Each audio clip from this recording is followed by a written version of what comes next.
Alléluia. Amen. Alléluia. Amen.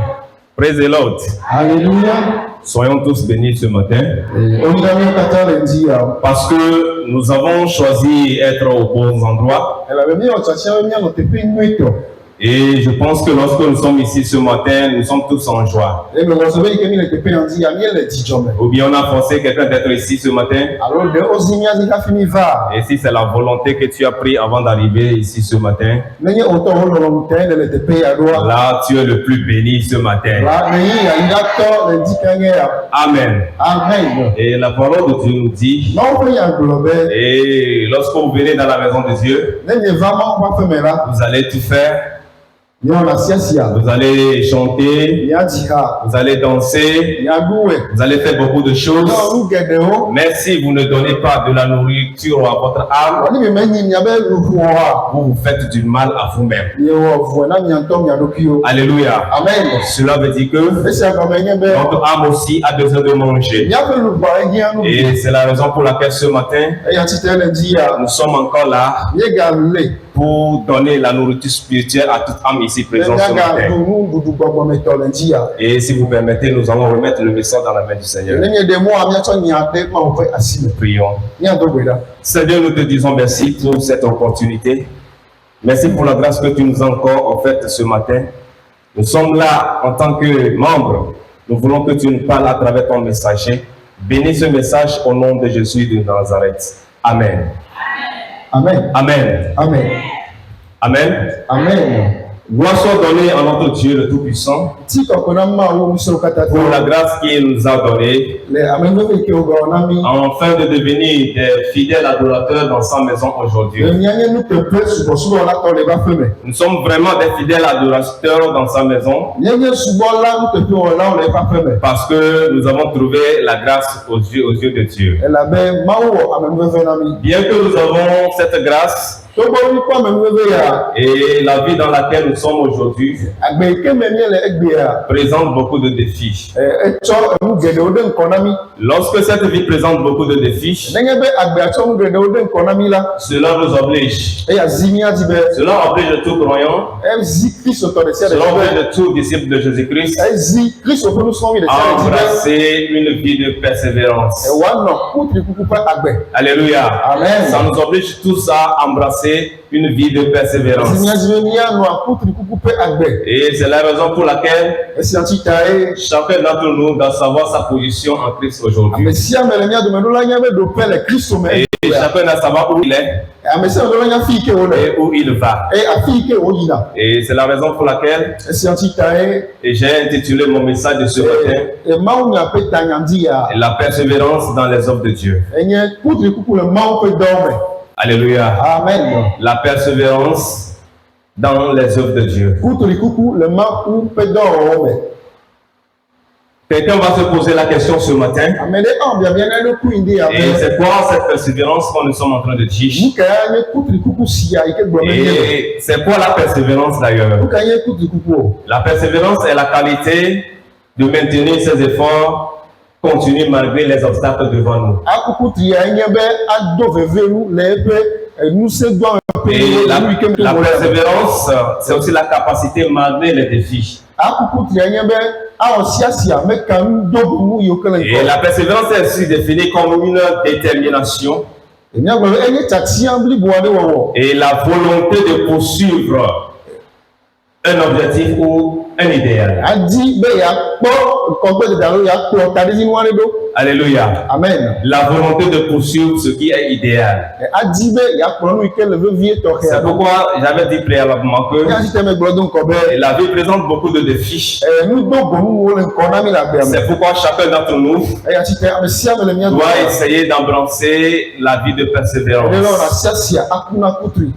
Alléluia. Amen. Nous allons lire notre premier verset de ce matin. Dans Hébreux 10, le verset 36. On va nous lire rapidement.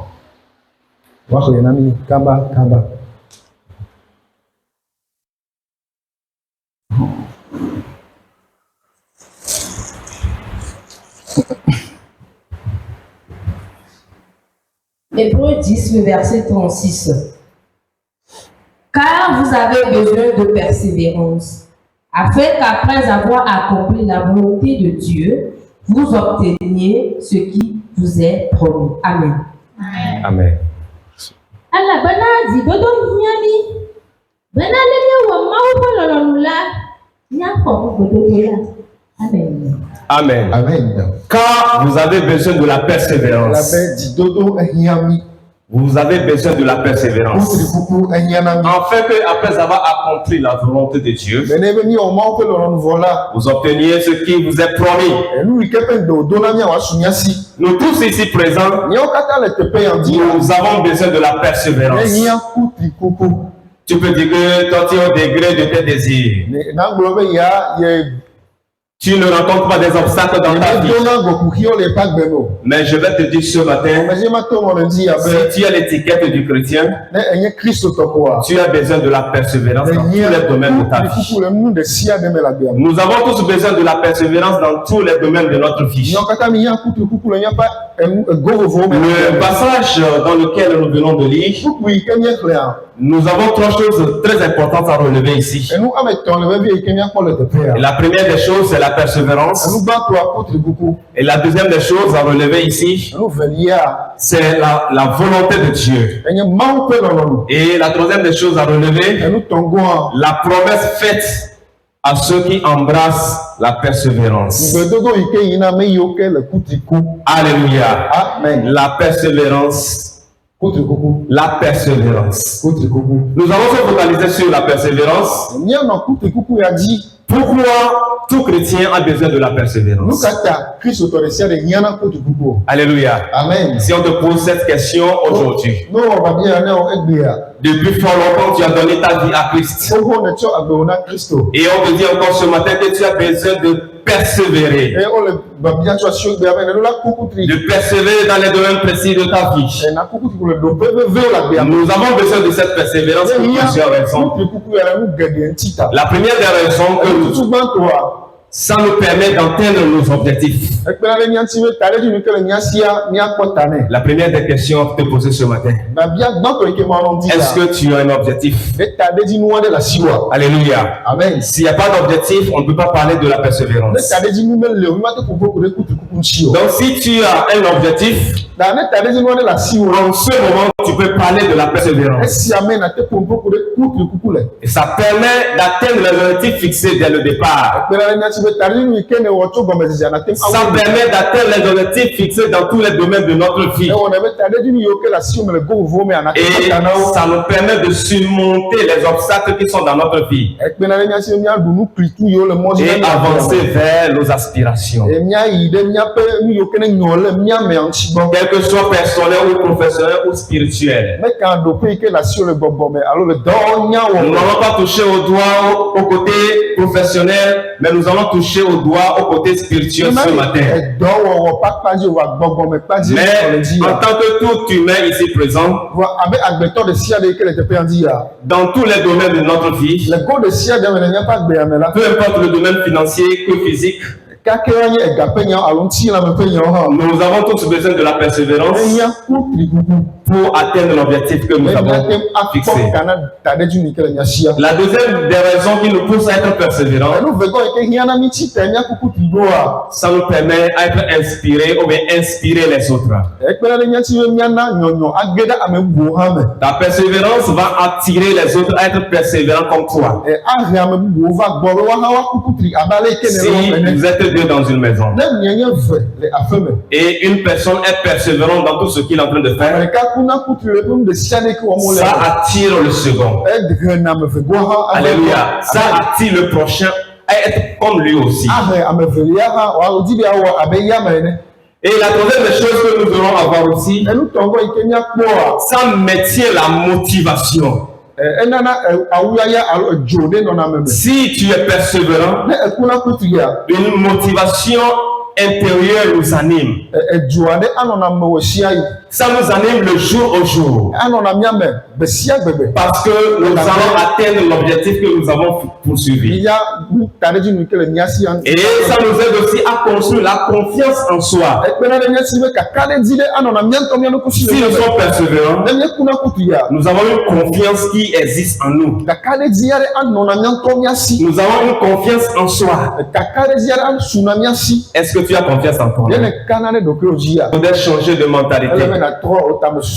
Que le Seigneur te bénisse une fois encore. Et ça nous aide aussi à avoir une vie significative. Si nous menons une vie de persévérance, nous savons là où nous allons. Nous savons là où nous avons quitté et là où nous allons. Si on te pose cette question ce matin, où est-ce que tu vas? Où est-ce que tu vas? Dans 5 ans, tu vas te retrouver où? Dans 10 ans, tu vas te retrouver où? Par rapport à tes domaines. Certains auront des réponses à donner. Certains n'auront pas de réponses à donner. Mais en tant que chrétien, nous devons savoir là où nous allons. Alléluia. Amen. Tu dois savoir là où tu vas. C'est la raison pour laquelle tout humain, tout chrétien a besoin d'être. Et la deuxième des choses que j'ai relevées dans le passage, on parle de la volonté de Dieu. C'est là-bas que nous allons se positionner un peu ce matin. Quelle est la volonté de Dieu pour toi? Qu'est-ce que Dieu veut que tu fasses? Qu'est-ce que Dieu veut que nous fassions dans sa maison? N'oublions pas le thème. N'oublions pas le thème de ce matin. Le thème est en train de nous dire quoi? La persévérance dans les œuvres de Dieu. La persévérance dans les œuvres de Dieu. La volonté parfaite de Dieu pour toi. Qu'est-ce que Dieu veut de toi? Qu'est-ce que Dieu a besoin que tu fasses? On va nous lire le verset, notre deuxième verset rapidement. Dans Colossiens chapitre 3. Le verset 23 d'abord. Colossiens chapitre 3, le verset 23. Tout ce que vous faites, faites-le de bon cœur, comme pour le Seigneur et non pour les hommes. Amen. Amen. Amen.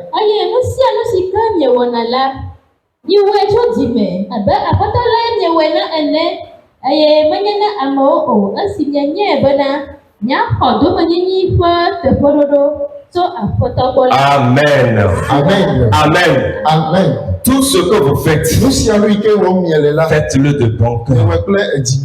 Faites-le de bon cœur. Et non pour les hommes, mais pour le Seigneur. La première question pour toi ce matin. Qu'est-ce que tu fais dans la maison de Dieu? Qu'est-ce que tu fais? Est-ce que tu as embrassé une œuvre dans la maison de Dieu? Ou bien tu n'as pas encore embrassé une œuvre? Et si tu as déjà embrassé une œuvre, la parole de Dieu te dit ce matin. Et la parole de Dieu te pose cette question à savoir. Comment tu le fais? Tu le fais pour qu'on puisse t'applaudir? Ou bien tu le fais pour que Dieu puisse donner son approbation? Ceux qui sont dans le groupe musical, vous venez chaque samedi pour faire des entraînements ici. Le temps que vous perdez ici, est-ce que ça devient de l'amertume dans vos cœurs? Est-ce que vous êtes content de venir ici chaque samedi pour faire des entraînements?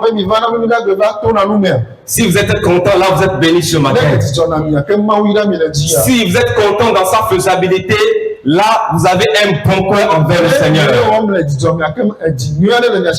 Ceux de la chorale aussi, ils viennent ici chaque samedi pour faire des entraînements. Pour des chansons de dimanche. Nous apprenons ces chansons pour que dimanche les gens viennent nous applaudir. on a bien chanté. On le fait pour que Dieu puisse connaître son approbation. Ou bien on le fait pour que Dieu puisse se réjouir de nous. Ceux qui font l'accueil dans cette église, comment vous le faites? Avec quel vous le faites? Le Seigneur te dit ce matin, tout ce que tu vas faire comme œuvre de Dieu, tu as besoin d'un cœur pur. Tu as besoin d'un bon cœur pour le faire. Alléluia. Amen. Nous avons tous besoin d'un bon cœur pour le faire.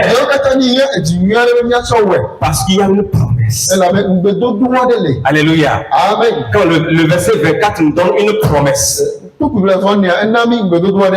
Ceux qui sont des enseignants de cette église, comment vous venez enseigner? Vous le faites sciemment pour que le pasteur puisse vous apprécier, ou bien vous le faites pour que Dieu puisse vous apprécier. Toute responsabilité qui nous sont confiées dans la maison de Dieu, le Seigneur te demande ce matin de le faire avec un bon cœur. C'est la volonté de Dieu parfaite pour toi ce matin. C'est ça la volonté parfaite de Dieu pour toi ce matin. Nous qui ne le faisons pas de bon cœur, il est temps que nous cessons les amusements. Il est temps que nous cessons les amusements. Car la parole de Dieu a dit, le temps arrivera que nous allons reconnaître les vrais adorateurs de Dieu. Et la parole de Dieu dit, le temps même est déjà venu que nous trouverons les adorateurs de Dieu en esprit et en vérité. Tu es classé où? Alléluia. Amen. Tu es classé où ce matin? On dit le temps est arrivé. Le moment est là. On va détecter les vrais adorateurs de Dieu. Quel type d'adorateur toi et moi nous sommes aujourd'hui?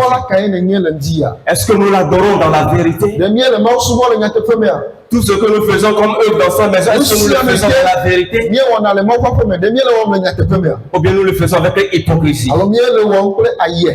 Nous le faisons avec hypocrisie. Si c'est avec hypocrisie, je vais te dire que tu te fais du mal.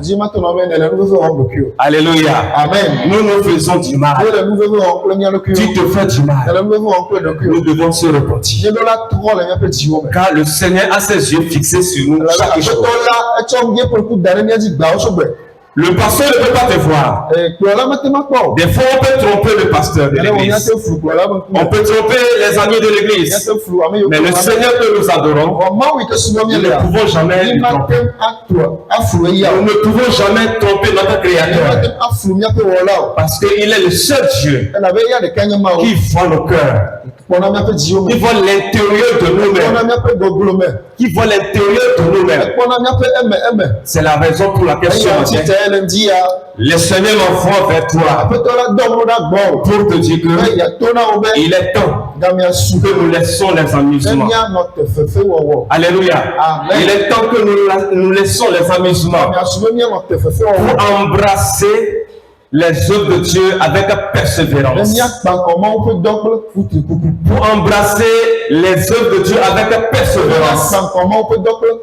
Et le verset 24 nous dit quoi? Relis-nous le verset 24. Colossiens 3, le verset 24. Oui. Sachant que vous recevez du Seigneur l'héritage pour récompense. Sachant que vous recevez du Seigneur l'héritage comme récompense. Ceux qui le font avec un bon cœur, ceux qui ont embrassé l'œuvre avec le bon cœur, ils ont une promesse. Ils ont des héritages auprès de Dieu. Ne pense pas que le temps que tu viennes passer ici chaque jour, ça serait fin. Ça ne serait pas fin. Le rémunérateur est devant toi. Le rémunérateur, c'est Dieu. Un jour viendra dans ta vie. Il va te renumérer. Il va nous renumérer. Il va suyer le larmes. Parce que nous avons embrassé ces œuvres avec persévérance. Que le Seigneur peut te bénir ce matin. Que le Seigneur te fortifie ce matin. À être persévérant dans tout ce que tu fais. À être persévérant dans tout ce que tu fais. La Bible dit. Il y avait une dame dans la Bible. Que vous connaissez très bien son histoire.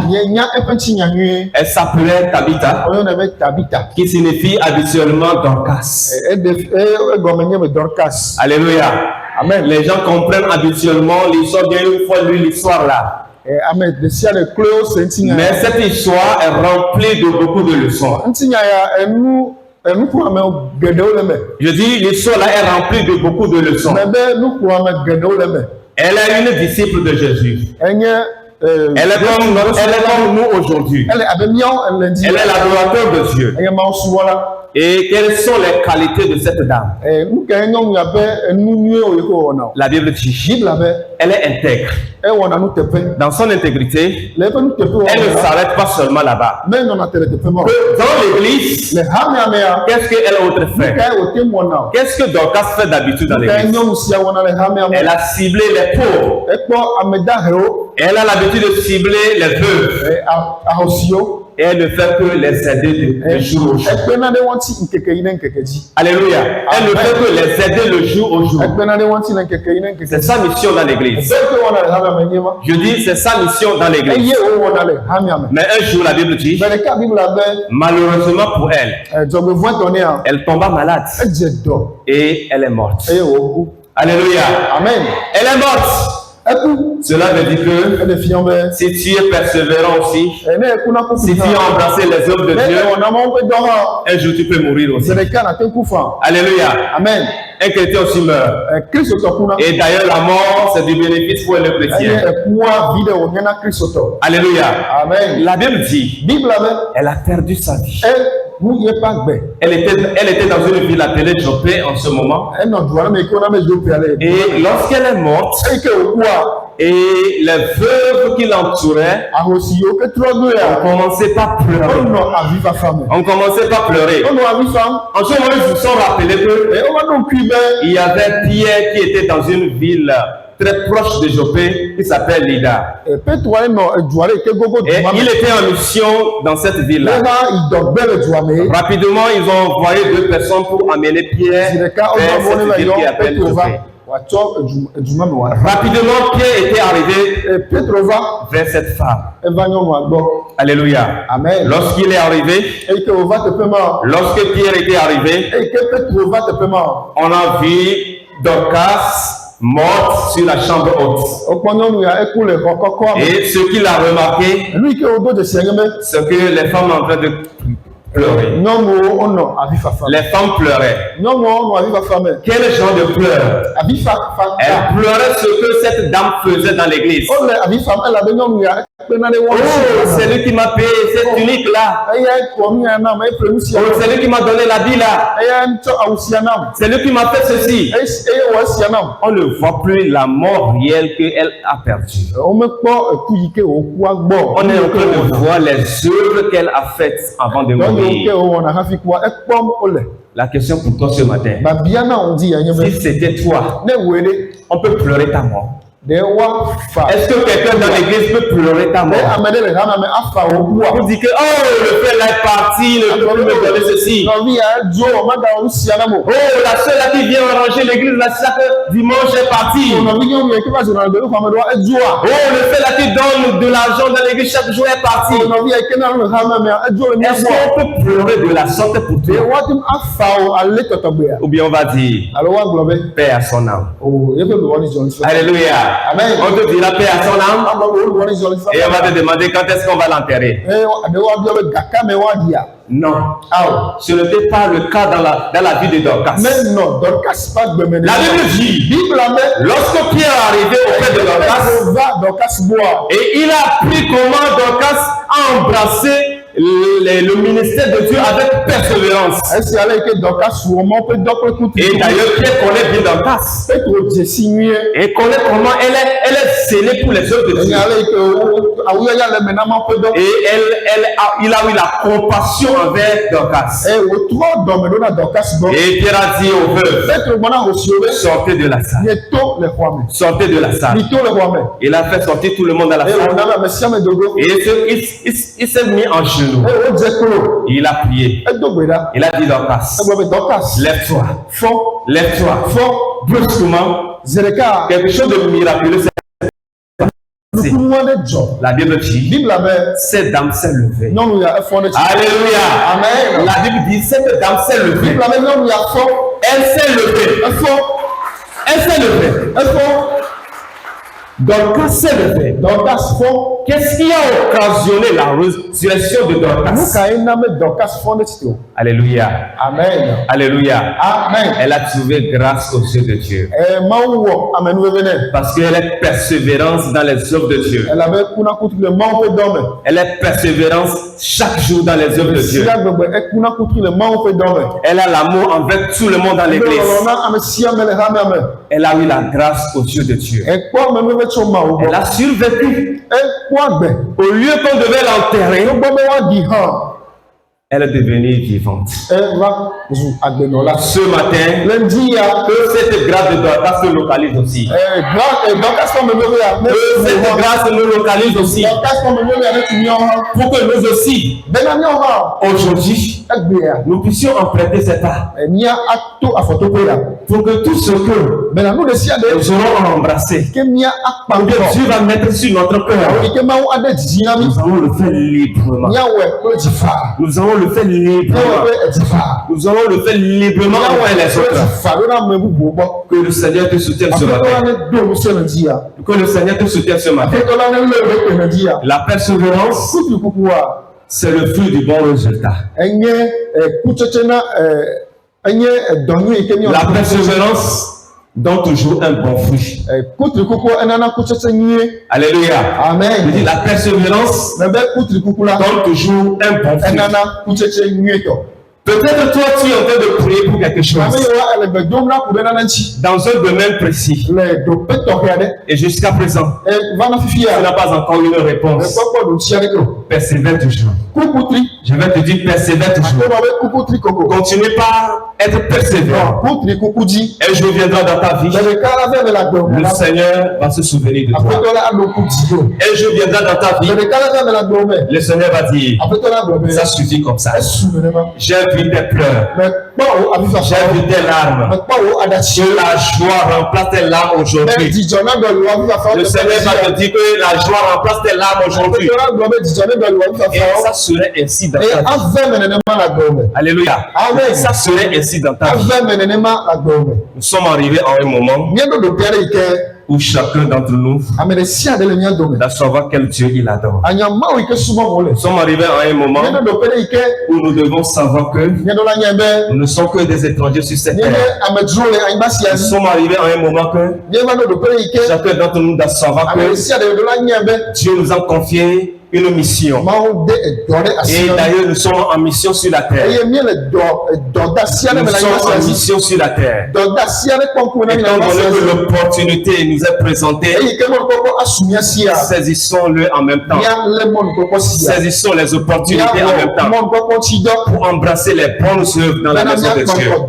Pour embrasser les bonnes œuvres dans la maison de Dieu. Pour que le temps qui nous reste devant nous, Dieu puisse dire, il a trouvé satisfaction dans tout ce qu'on a fait sur la terre. Le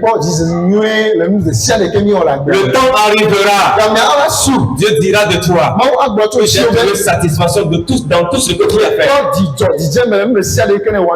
Et vous n'êtes pas sans savoir que après tout ce que nous faisons comme les œuvres dans la maison de Dieu, nous aurons des récompenses sur cette terre et sur les cieux,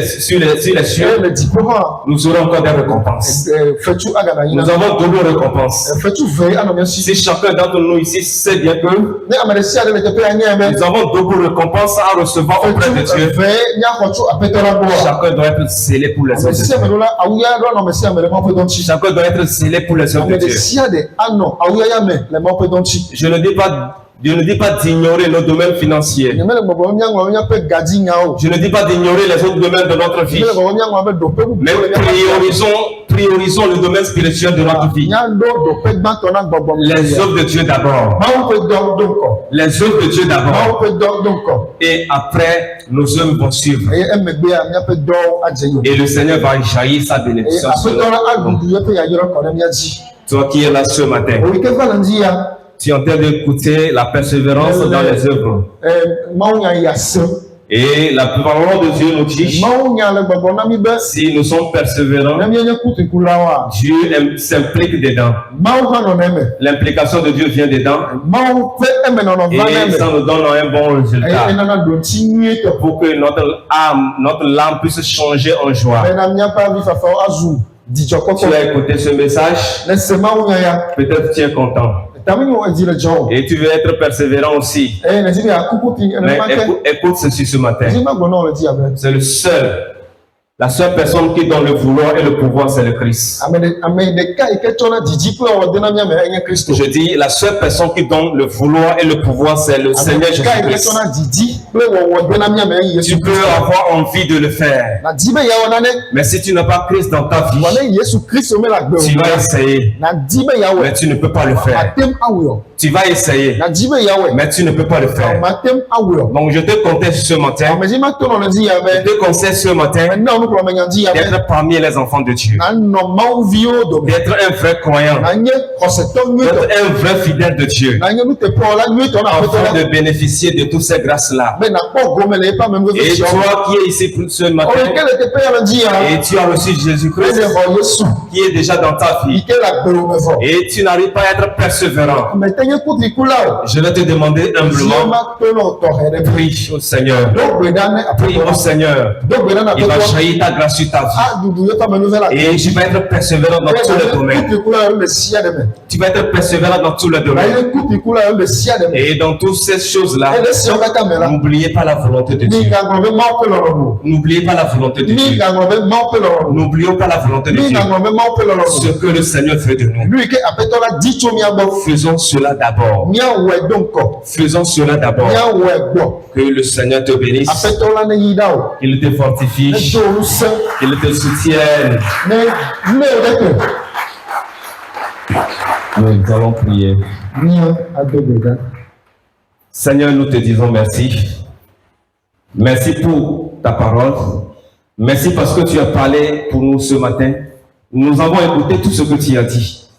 Nous demandons que cela puisse nous impacter positivement afin que notre vie soit changée au nom de Jésus. Nous voulons être des chrétiens persévérants dans tous les domaines de notre vie pour que ton nom soit loué. Je remets tout un chacun de nous en tes mains.